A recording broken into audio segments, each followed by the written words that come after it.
Okay, thanks Megan for joining me here for a chat about our paper that's in the Sociological Review. It's in the paper that I'm talking about is this one, Defiance Labour and Reflexive Complicity, Illusio and Gender Marginalisation in Punk Spaces. So Megan, this paper came about from work we were doing, I suppose, that was very much crossing over. You were doing a PhD on kind of gender and sexuality in punk spaces. At the same time, I was doing research about DIY scenes and the various things that were going on within them. So to begin with, can you tell us a little bit about your PhD research? Absolutely. So thank you for having me, and it's really nice to see you and get to chat through this paper. And it's great that it's been added into an edition now, so it's available. So my PhD, where you were my co-supervisor, was really about how do young queer and gender diverse people find spaces of intimacy in punk settings.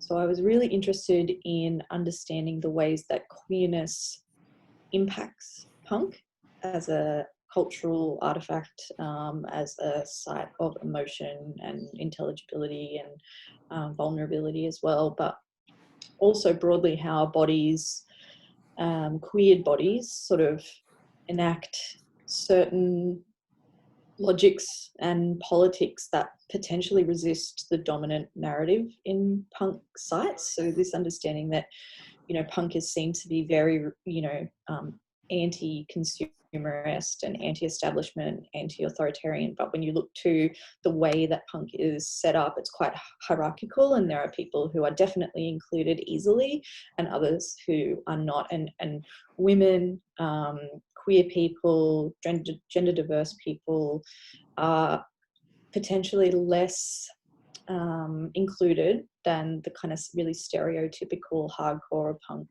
dude, and they have to fight, a lot of the time a lot harder than you sort of majority rules to be able to be included and to be taken seriously and to be taken in a way that makes them feel like they can be true to their scene and to their friends and to themselves and their identity, rather than just kind of being able to exist in that space. So yeah, that was what I was really focusing on.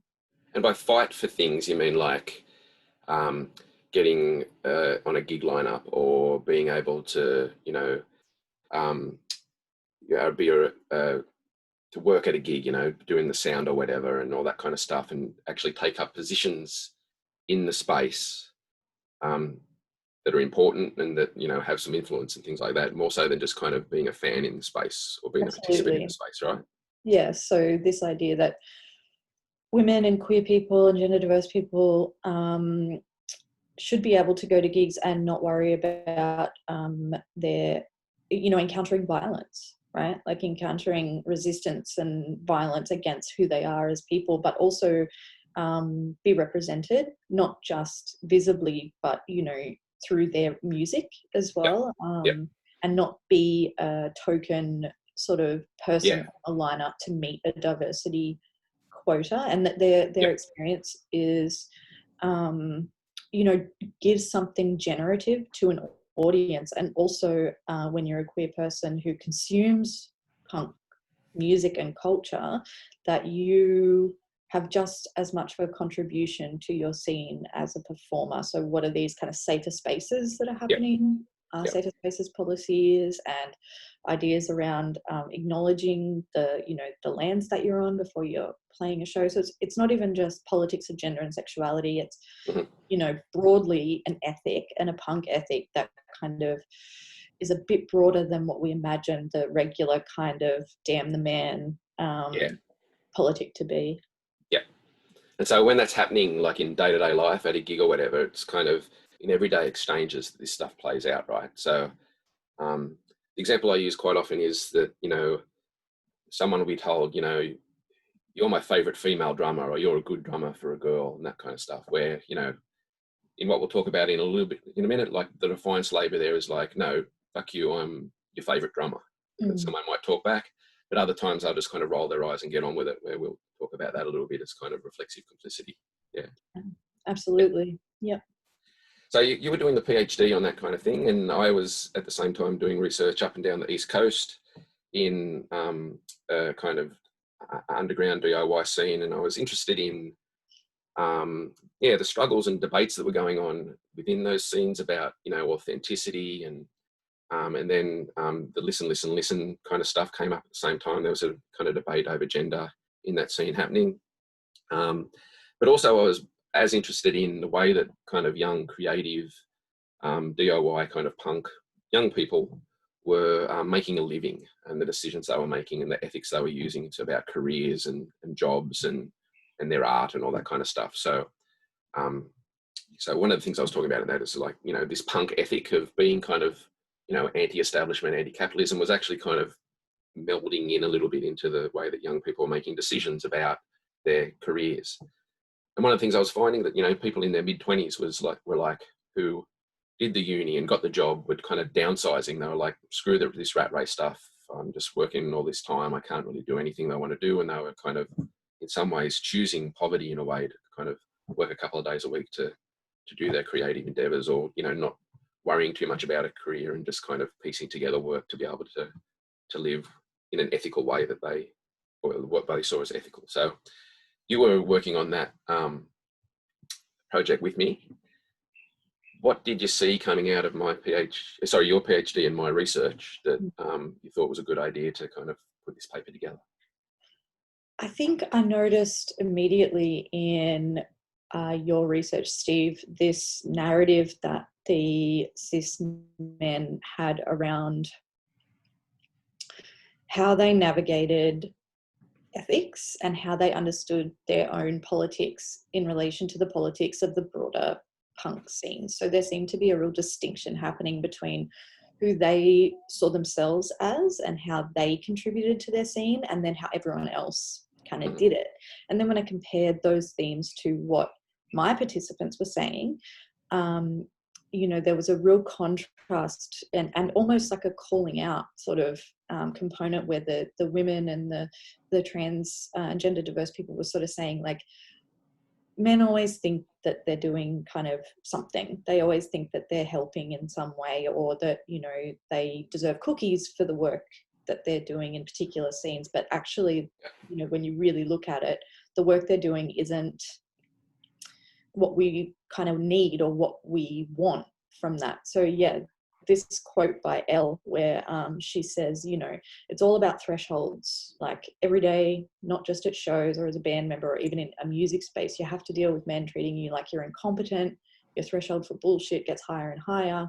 And then these microaggressions get less and less noticeable because you're used to them, and it becomes even more pervasive and insidious, and you start giving out cookies to dudes just for making room for you at the bar. So yeah, it was interesting to think a lot about how women negotiate feeling inferior and being made to feel inferior through processes of symbolic violence, and the way that they actively resist that. And then beyond that, what men notice about that resistance, what they take up in their own politics and in their own work, particularly as producers or artists or, record label managers or whatever else. Line-up curators. Something was really missing in the literature that was this conversation between essentially my participants and your participants. Who? What does she mean there by giving out cookies? Giving out cookies, like just being, grateful that someone will move out of your way at the bar, even though that's just a common courtesy, right? Or being thankful, like you were saying before, about being someone's favorite female drummer and going, oh, thanks, man, that's great. Like, this idea that you just give out compliments because it's something, which is actually just should be the neutral position, but in fact isn't. And I think that's the other thing, right? That your participants saw themselves as allies without doing any work, right? They just figured there was something about them that everyone knew made them like a feminist or an ally or whatever, but they were actually, there was no visible or kind of representative politics happening. So they Their, imagine their attitude was their alliedness was their attitude, not their practice. Exactly. Yeah. Okay. So so when we started writing this, we started kind of thinking that we needed some concepts to discuss this, I suppose, and we developed this over time. One of the things we thought about was maybe calling the work that was happening in this space to do something about it, Defiance Labour. So can you tell us a little bit about that? Yeah, sure. So we thought about Defiance Labour. I guess the concept kind of came about because what the women are doing in punk when they're kind of in these situations where symbolic violence is happening around them, and they can actually really notice that, whether that's a sort of a feeling, an affective kind of feeling where they get bristly and annoyed and start to feel like a fire in their bellies about this kind of obvious gendered marginalization that's happening. But instead of thinking about it as emotional labor, in Hochschild's terms, which we talk about in the paper, as kind of almost that concept creep, like the idea that emotional labor has become kind of everything related to emotion. Yep. And it's not really affective labor because there's an action behind it when you begin to call out behavior. So the example that I think we use is thinking about how in situations where in this paper, a man might come up to you and say, "Oh, you're my favorite female drummer." You might go, "Fuck off, dude." Yep. And you're not educating, you're not trying to make anything better, you're not trying to start a conversation. That's your response to that, that's your act of defiance. You're saying, "I'm not here to educate you, I'm not here to tell you why what you're saying is wrong, and I'm also not here to placate you because what you're saying is wrong." So you're doing emotional labor in that, but it's not at the level that Hochschild is talking about, and it's not to make the other person feel good. Yeah, and it's not making them feel good, and you don't have to. You're actually enacting a part of your own kind of embodiment, but the anger and the rage that's attached to that is like a forced reaction, or a kind of forceful, I guess, a kind of an instigation of resistance.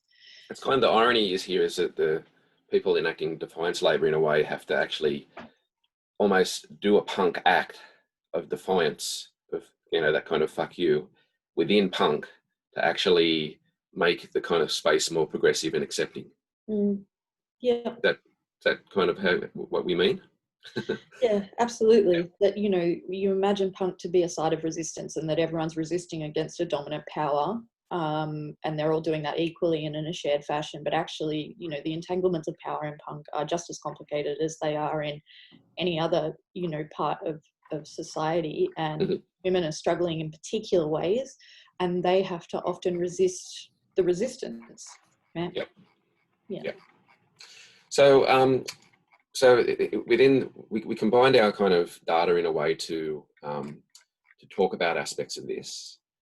And one of the things we did find, I suppose, was that talk a little bit about how men tended to think of themselves as allies in a way, and spoke about their kind of progressive attitudes, but often weren't changing their practice or doing much to kind of affect what was actually going on in the space. So we started to think about that through the idea of what we call reflexive complicity. And in a way, this also kind of relates to notions of symbolic violence as well. So, I was asking, say, someone that owned a little indie label, why there wasn't many women on there. Do you think it's your responsibility? And you could see when I was asking those questions that they often hadn't even thought about it as like a thing that they needed to do. They would talk about how the record label is just an expression of their own taste, as if that was somehow an expression of kind of a woke politics in and of itself. So we started to think about this. We had lots of good examples of men kind of talking about this, and there's quotes are in the paper and talking about it as reflexive complicity. And this is the idea that even people that kind of know about inequalities are often participating in reinforcing them, I suppose, or maintaining them. And this kind of does relate to symbolic violence in the sense that Bourdieu talked about symbolic violence as a kind of um, a kind of marginalisation that the marginalised were almost complicit in, through the ideas, that, if you go to school and you experience it as kind of destructive to your own sense of self, well, you still have to get on with it because school is such like an important thing. It teaches us all this stuff, and you're the one that feels like you're wrong, but really you just accept the power structures there and get on with it as a failure or whatever. In this situation, though, the symbolic violence that's happening, people know that it's happening. They talk about it. They're reflexive about it, but they're complicit in it. So we tried to kind of theorize a little bit about like what was going on there, I suppose. I think the concept's really useful for lots of things, to be honest. I think it actually is can be very much described as a kind of middle-class subjectivity, that like much middle-class practice is very reflexive complicity in all kinds of these power structures. Whether that's, university lecturers that talk a lot about inequality, but, won't go near someone with high vis, or whether it's, or, middle-class people that talk a lot about climate change, but, have a massive environmental footprint. And even particularly in the use of things like irony, I think irony in particular is like a important thing to think about in this kind of reflexive complicity, where people kind of nudge and wink about stuff all the time and make sexist jokes or make racist jokes, but they're too, they're too educated to kind of be racist or sexist, right? So they can just kind of do those things. Another example that I think I'll kind of maybe write about in the future is David Walsh and Mona, who's like literally a hundred of millionaire, like millions and millions of dollars, who is very much a lefty, but like made all his money on gambling, is reflexive about that, makes jokes about it, but there's all this kind of interesting ethical stuff going on in those kind of things. So in the end, I was really happy with the way that we kind of conceptualized in this paper and had some, I think, good concepts that we can kind of bring and use outside of the punk scene.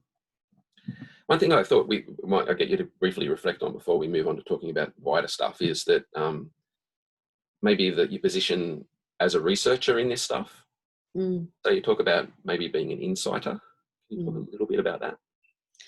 Yeah, sure. So I recently had a paper come out in Journal of Use Studies, which is about my methods for the PhD. And I use the term insighter, which is borrowed from Paul Hodkinson, and a paper that he wrote in 2005. And his, I think, PhD thesis, that, the kind of methods that he used. So that really struck me, and I wanted to So Paul wrote about goth subcultures in his PhD, yeah?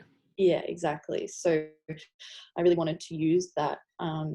I found that really inspirational. Like that really changed, finding that concept really changed the way that I thought about my positionality as a researcher, because I've always been a participant in punk scenes. I grew up in Newcastle and have always gone to punk shows and had all the things related to punk, like I always knew what was happening in that kind of music scene and really enjoyed it, and still do very much so. But there were tensions, obviously, in being a researcher, because like, what are the boundaries between when you're researching and when you're not researching? And, what does it mean to collect data from people who are your friends, but also people who you don't have great relationships with? And like how you imagine yourself and kind of filling in narratives around people's stories. So being really careful about nuance and meaning and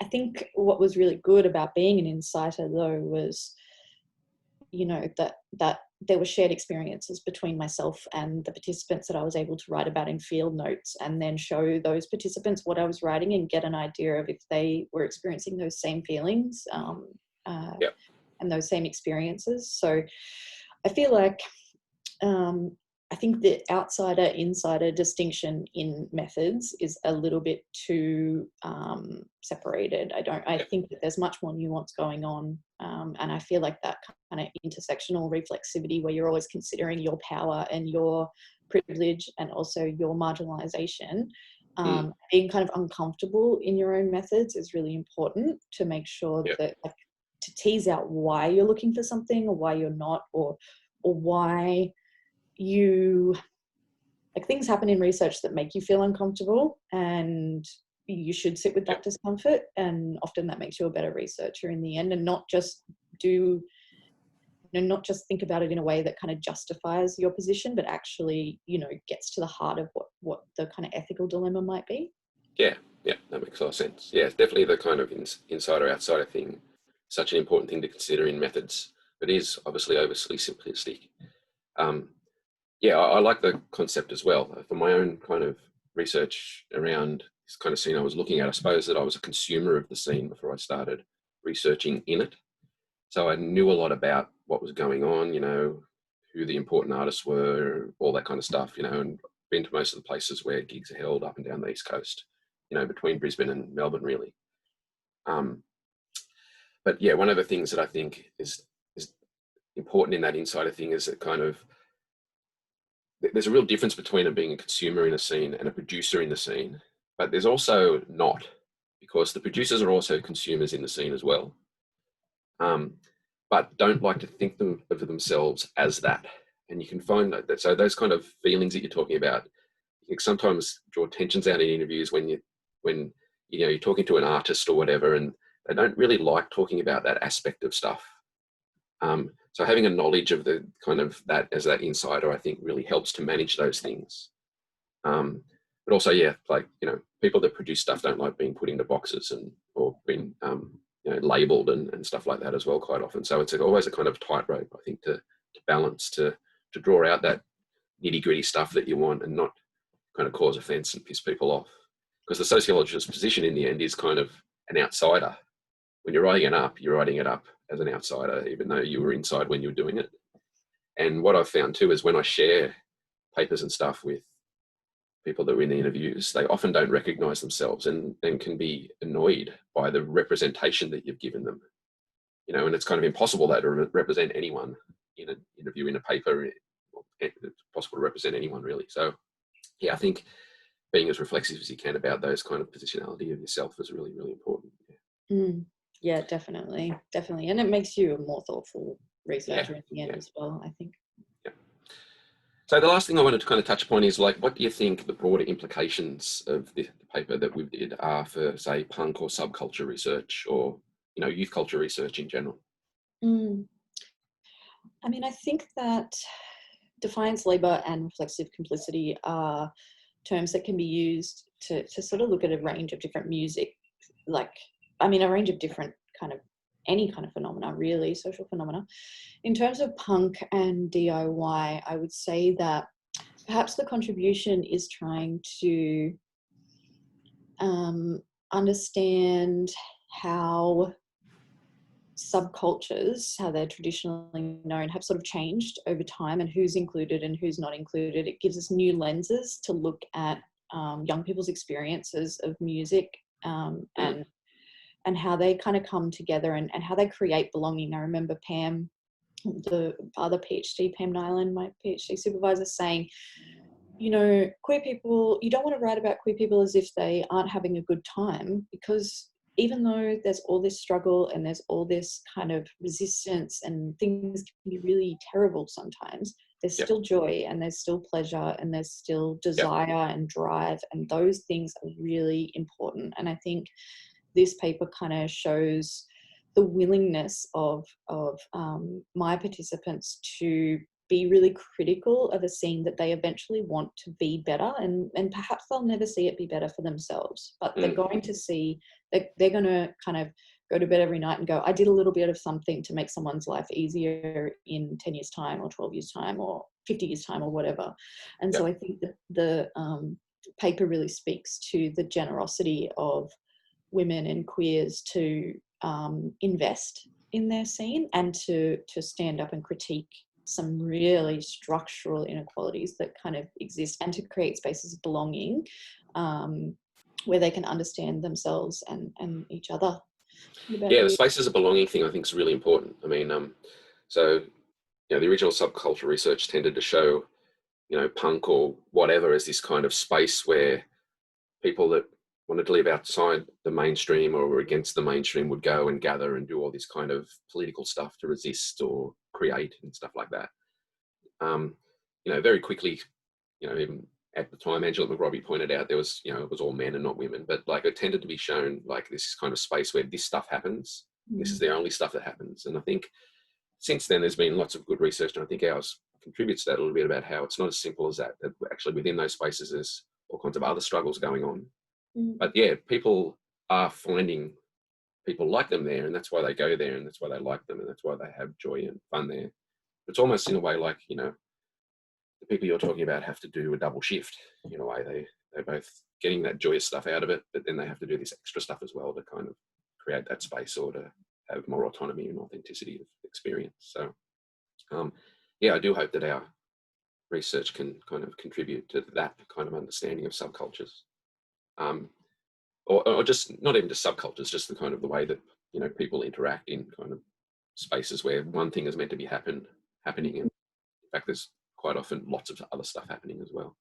Yeah, and the bringing together of rage, you know, like punk is always seen to be an angry place, and some people are angry at, you know, unemployment and politics and ethics and stuff, and some people are there angry at the people who are singing and the people who are on stage. And I think belonging through rage is a really key part of how women and queer and trans people experience punk, and they find each other through a kind of collective rage as well, and that rage can be really productive in those ways and make change. And I think, yeah, that's ultimately what they're striving to do in the space. Yeah.